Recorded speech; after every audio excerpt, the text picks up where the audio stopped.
વઢવાણા તળાવ જે ડભોઈ તાલુકામાં આવેલું છે વિદેશી પક્ષીઓ માટે જાણીતું સ્થળ માનવામાં આવે છે, પરંતુ આ વર્ષે અહીં આવતા પક્ષીઓની સંખ્યામાં નોંધપાત્ર ઘટાડો નોંધાતા ચિંતા વ્યક્ત કરવામાં આવી છે.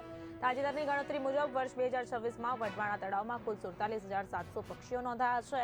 2022ની સરખામણીએ લગભગ અડધા જેટલા છે. વર્ષવાર આંકડા પર નજર કરીએ તો 2022માં 95,000, 2023માં 50,000, 2024માં 54,171, 2025માં 29,189 અને 2026માં 47,700 પક્ષીઓ નોંધાયા છે.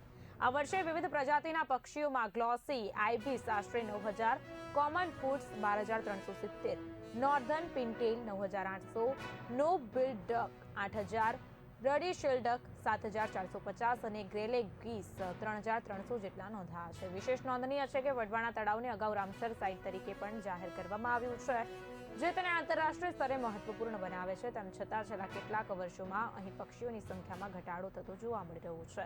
વન વિભાગના સૂત્રો મુજબ આ ઘટાડા પાછળનું મુખ્ય કારણ તળાવના પાણીના સ્તરમાં થતા વધારા ઘટાડા છે.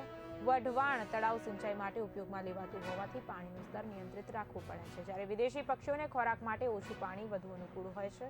પાણીની સપાટીમાં સતત ફેરફાર થતાં પાણીમાં ઉગતા છોડ પણ નાશ પામે છે, જે અનેક પક્ષીઓ માટે ખોરાકનો મુખ્ય સ્ત્રોત છે. પરિણામે પક્ષીઓ અન્ય સ્થળો તરફ વળે છે. વન વિભાગ દ્વારા પરિસ્થિતિને ધ્યાનમાં રાખીને સિંચાઈ વિભાગને શિયાળામાં પાણીનું સ્તર સ્થિર રાખવા અપીલ કરવામાં આવી છે. સાથે જ આવનાર વર્ષોમાં વધુ પક્ષીઓ આકર્ષાય તે માટે યોગ્ય પર્યાવરણ ઊભું કરવાના પ્રયાસો હાથ ધરવામાં આવી રહ્યા છે.